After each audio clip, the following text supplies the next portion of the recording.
भावियों की संत नंद लाल की असीम असीम जय जयकार हो। असीम असीम जय जयकार हो।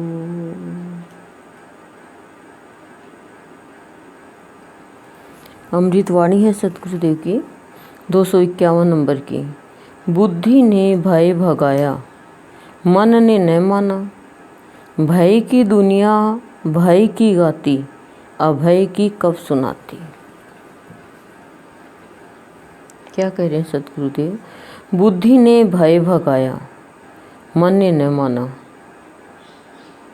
भय की दुनिया भय की गाती, अभय की कब सुनाती। प्रश्न कर रहे हैं इसमें सतगुरुदेव हमें समझा रहे हैं कि मनुष्य बहुत भयभीत रहता है, छोटी छोटी बातों से डरता रहता है और गलत काम भी कर देता भय के कारण कि संसार में मेरी बुराई नहीं हो जाए, मेरा नाम बदनाम नहीं हो जाए, मेरी प्रसिद्धि कम नहीं हो जाए। देवी देवताओं का भय कदम कदम पे भयभीत होता है। ये इस देवी को नहीं मानूंगी तो न जाने क्या हो जाएगा, इस देवता को नहीं मानूंगी तो न जाने क्या हो जाएगा। दूध निकल गया तो भय, बिल्ली कार काट गई तो भय, कुछ ऐसा वैसा हो गया तो भय। हर चीज़ पे भयभीत होता रहता है। तो गुरुदेव में क्या समझा रहे हैं कि मन ने नहीं माना। बुद्धि ने तो भय भगाया लेकिन मन ने नहीं माना। मन के कारण प्राणी भयभीत होता है। बुद्धि कहती है, जिसकी बुद्धि शुद्ध हो गई वो कहती है डरने की क्या बात है इसमें, जो होना है वो तो होके रहेगा। जो नियति ने नियत कर रखा है उससे इधर का इधर हो ही नहीं सकता। तो कह रही हैं भय की दुनिया, जिस मनुष्य ने अपने मन के अंदर भय बैठा लिया, कह रहे हैं वो प्राणी क्या करता है, भय के कारण मरता रहता है। अब जैसे कोई भी हमें ये कह दे कि सत्संग में जा रहे हो वहाँ पे क्या मिलेगा, वहाँ पे तो ऐसा है। अब दुनिया डराती है, अपने पास नहीं बैठाती है सत्संग करने वाले को, तो दुनिया से डर जाते हैं। तो कह रही ये दुनिया तो भय की है और भय की गाती रहेगी, भय के गीत गाएगी। क्या पड़ा है उस संत में, क्या पड़ा है उस बाबा में, वो तो ऐसी है वो तो वैसी है। डर गई दुनिया, भयभीत हो गई।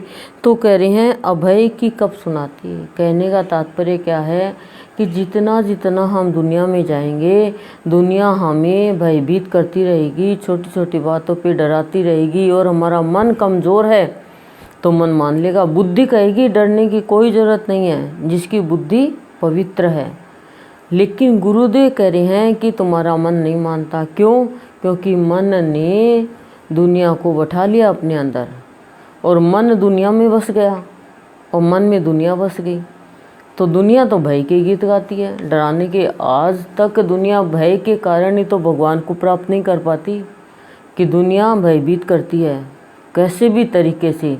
जैसे बार बार में मैं कहती हूँ, प्रहलाद को ले लो, मीराबाई को ले लो, कितना भयभीत किया उनको, कितना डराया पर वो नहीं माने। रावण ने कितना डराया लेकिन नहीं माने, क्योंकि उनके मन में भय नहीं था। वो दुनिया की नहीं मानते। जिसने अपना मन दुनिया को दे दिया वो मान जाते हैं कि तुम इसकी पूजा मत करो। रावण ने कहा मेरी पूजा करो, हिरण्यकशिपु ने कहा मेरी पूजा कर प्रहलाद को, लेकिन नहीं माने। और जो भयभीत थे वो हिरण्यकशिपु की पूजा कर रहे थे। मीरा ने नहीं माना कि तू कृष्ण को मत मान, पर मीरा भयभीत नहीं हुई। तो कह रही है तुम तो मेरे बच्चे हो, मेरा अंश हो, तुम्हें तो इतना सत्संग में मिल रहा है फिर भी तुम भयभीत हो रहे हो, दुनिया से डर रहे हो।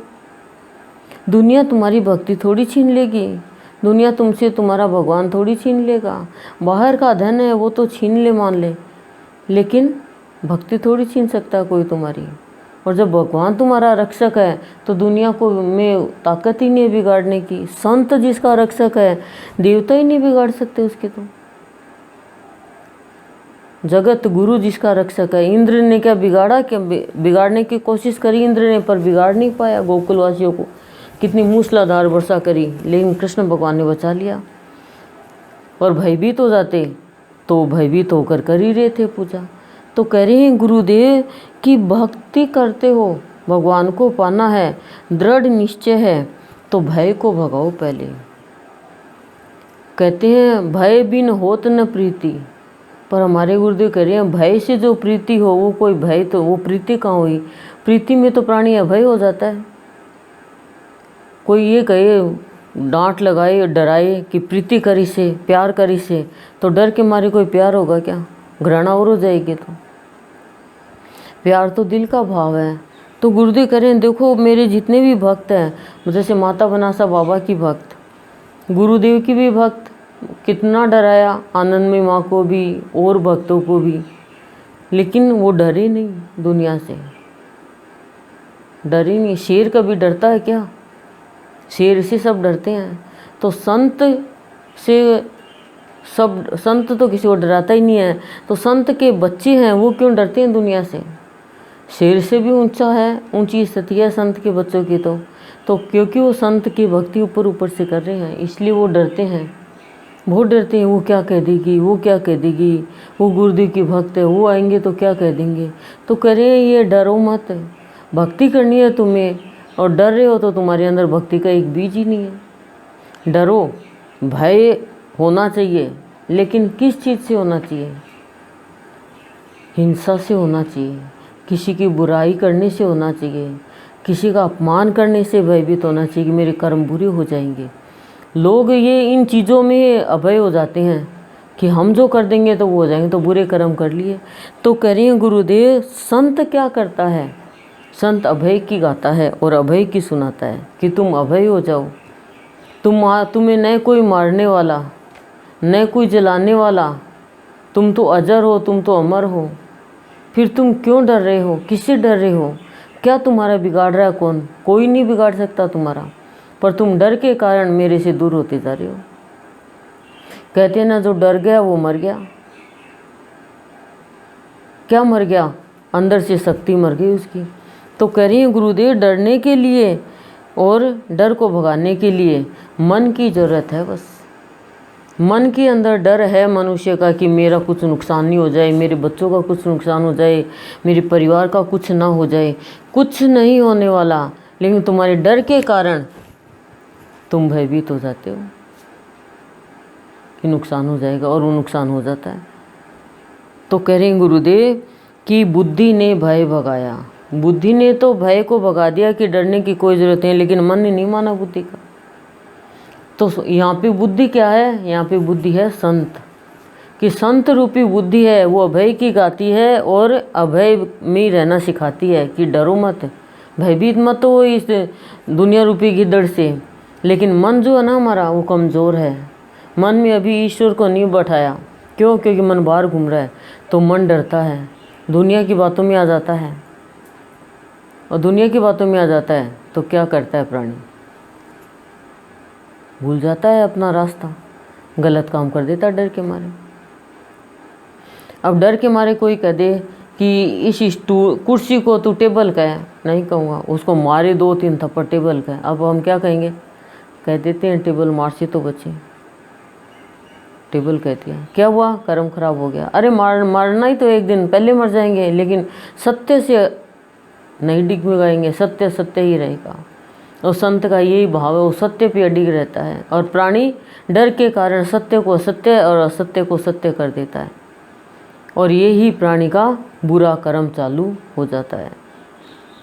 लेकिन संत और संत का जो बच्चा है, मानता है अपने आप को मैं संत का बच्चा हूँ, वो चाहे दुनिया इधर से इधर हो जाए, लेकिन वो कभी भी डर के कारण, भय के कारण असत्य नहीं बोलेगा। रात को अकेले हैं, डर लगता है, कोई आ नहीं जाए, कोई आ नहीं जाए, और छोटा बच्चा भी साथ में है तो हम अभय हैं। क्या वो छोटा बच्चा हमारी रक्षा कर देगा? 10 लोग भी हमारे साथ में हैं तो क्या हमारी रक्षा कर देंगे? नहीं कर सकेंगे। एक व्यक्ति, एक राजा और देख के आता है कि भाई नगर में ऐसी ऐसी मृत्यु हुई, तो राजा ने के मन में डर बैठ गया मृत्यु का कि एक दिन तो मेरे को ही मरना पड़ेगा। तो राजा ने अपना कमरा ऐसा बनवाया कि उसमें एक चींटी भी नहीं घुस सकती, एकदम पैक करा लिया। राजा के महल में यहाँ एक संत आता था रोज़ भिक्षाटन लेने के लिए। संत उस समय आया, पहले तो देखता रहा कि हाँ राजा एक अपना कमरा बना रहा है ऐसा। तो उसी दिन संयोग ऐसा बैठा कि दूसरा राजा भी आया हुआ था और उस कमरे के बाहर वो बात कर रहे थे। संत भिक्षाटन के लिए आया हुआ था। संत ने उनकी सारी बात सुनी कि मैंने ऐसा कमरा बनाया कि मृत्यु कहीं से भी नहीं आ सकती। तब संत ने कहा कि मृत्यु के लिए कोई दरवाजे की ज़रूरत नहीं है, मृत्यु कहीं से भी आ जाएगी। मृत्यु ये थोड़ी है कोई औरत है और तेरा दरवाज़ा तोड़ के आएगी क्या। मृत्यु के लिए कोई दरवाज़ा बना ही नहीं है। वो तो बंद कमरे में, कहते हैं ना, बंद में सो रहा है। जैसे आईसीयू में रहता है बंदा, पूरा पैक होता है, लेकिन उसमें भी मृत्यु निकल जाती है। मृत्यु तो बोले तेरे अंदर से निकलेंगे वो श्वास, वो प्राण, तेरे को पता ही नहीं चलेगा। उस संत का कहना और राजा का अभय होना। राजा अभय हो गया कि मैं जिससे डर रहा हूँ वो तो एक दिन आएगी। उसके आने से पहले मैं मेरे समय को, मेरे जीवन को, मेरी श्वासों को अनमोल बना लूँ और उसके आने का स्वागत करूँ कि कब वो आएगी। आएगी ज़रूर हो, तो जो चीज़ होने वाली है उससे हम क्यों डरते हैं? क्योंकि हम अज्ञानी हैं। हम नहीं चाहते हैं वो काम भी हो जाता है, यानी वो होने वाला है। और हम नहीं चाहते और ये काम नहीं हो फिर भी हो जाता है।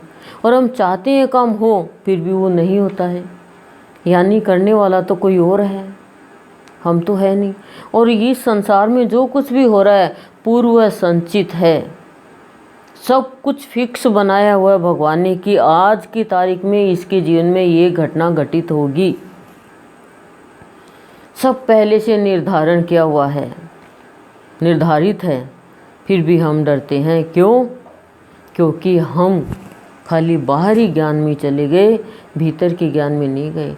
जिस दिन भीतर का ज्ञान होगा उस दिन भीत का भाव हट जाएगा। जापान की भी एक बात है डर की कि वहाँ पे काठ के मकान ज़्यादा होते हैं, तो तूफ़ान बहुत आता है। तूफ़ान आया, डिगमगाने लग गए। संत का प्रवचन चल रहा था तो सब भाग गए डर के मारे। संत वहीं का वहीं बैठा रहा, भयभीत नहीं हुआ। तो जिसके घर पे जो सत्संग चल रहा था वो सोचा कि हम तो सब आ गए लेकिन गुरुदेव तो आए ही नहीं। अब वो वापस ऊपर जाता है, देखा तो संत तो अपना वैसे का वैसे ही बैठा है। तो थोड़ी देर में सारे के सारे आ गए। तूफान जाने के बाद संत ने वहीं जहाँ से प्रवचन ख़त्म किया था वहीं से शुरू कर दिया वापस। तो सबने कहा कि प्रवचन तो हम बाद में सुनेंगे, पहले हमारे अंदर संशय है वो तो पूरा करो, हमारा ख़त्म करो। क्या संशय है? कि संशय है कि हम सब भयभीत होकर भाग गए और आप वहीं के वहीं बैठे रहे। तो संत ने कहा कि तुम बाहर में बहिर्मुखी हो गई, मैं अंतर्मुखी हो गया। जो तूफान था वो तो बाहर में भी था, तुम जहाँ भाग रहे थे वहाँ भी आ रहा था, फिर तुम भागे क्यों? जो होना था वो तो होगा ही। और मैं अंतर्मुखी हो गया, क्यों? क्योंकि मेरे बुद्धि ने कहा डरने की कोई ज़रूरत नहीं है, मेरे मन ने मान लिया। और तुम्हारी मन और बुद्धि में झगड़ा चल रहा है। तुम पति पत्नी में झगड़ा चलेगा तो बच्चे क्या करेंगे? बच्चे भी अशांत हो जाएंगे, बच्चे भी फिर कहना नहीं मानेंगे कि क्यों मम्मी पापा लड़ते हैं।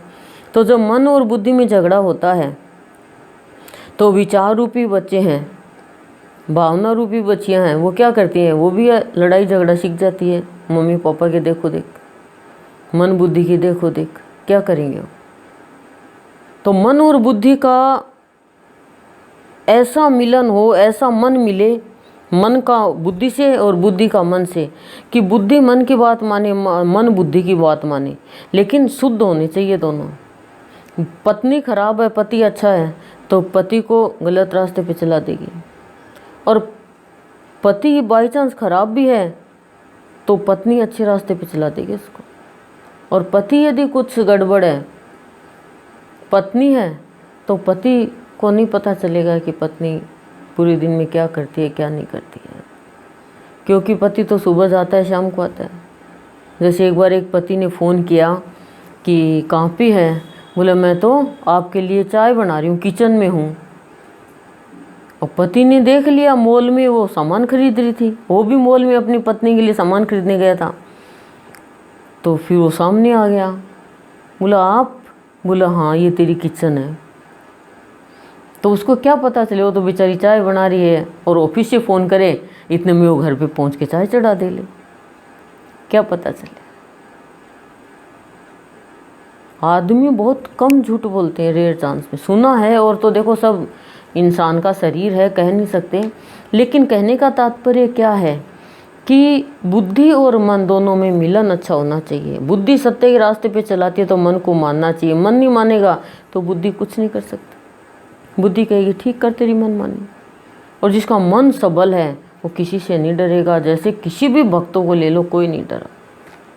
बाबा को डराया, गुरुदेव को डराया, संत जितने भी संत हुए, तो वो संत कहते हैं कि मैं अंतर्मुखी हो गया, वहाँ पे भय नहीं है, वहाँ शांति है। और तुम बाहर बाहर दुनिया में घूम रहे हो तो दुनिया तो डराएगी।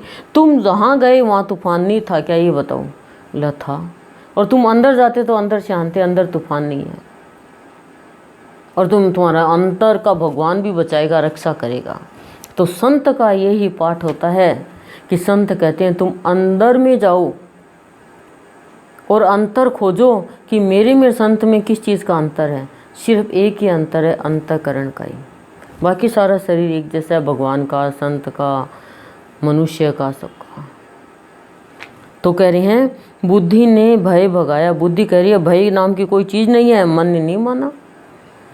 तो भय की दुनिया भय की गाती। बोले भय की दुनिया भय की गाती है, अभय की कब सुनाती। फिर भी दुनिया में जाते हो, फिर भी अभय नहीं होते, तो जाओ संत की दुनिया में आओ, अभय हो जाओगे, किसी चीज़ का डर नहीं रहेगा। ओम शांति ही शांति प्रशांत।